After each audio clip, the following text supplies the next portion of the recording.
Assalomu alaykum. Bugun sizlar bilan xo'rlanganlar va haqoratlanganlar haqida gaplashamiz.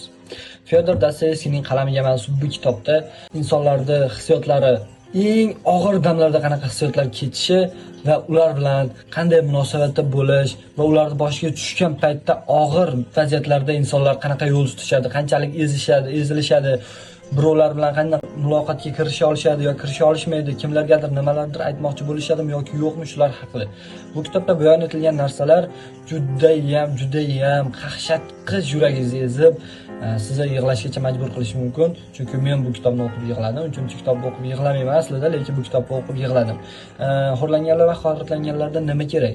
Nima sizda olishingiz mumkin bu kitobdan?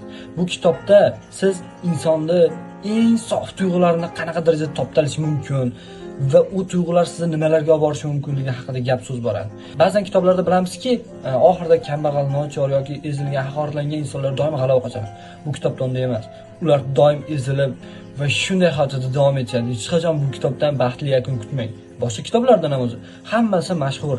Masalan, Fyodor Dostoyevskiyning Jinoyat va jazo va Telba romanlarini o'qib chiqqanimda ham bunchalik ko'p hissiyotga berilmagandim.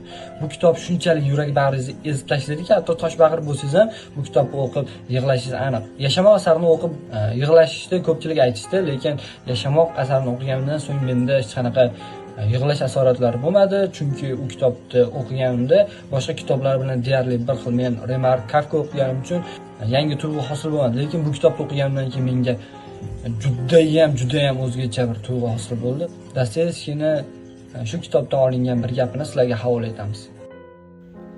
Mumkin bo'lsa edi, agarda har qaysimiz ichimizdagi butun sirlarimizni bir-birimizga bayon etsak, birovga aytishga ham qo'rqadigan va o'la qolsak ham odamlarga bildirmaydigan, o'zimizning yaqin do'stlarimizga aytishdan qo'rqadigan va hattoki ba'zan o'zimizga iqror bo'lishdan ham qo'rqadigan sirimizni bir-birimizga yozsak, u holda dunyo shunday badbo'y hid bosib ketardiki, u holda hammamiz bo'g'ilib o'lgan bo'lar edik.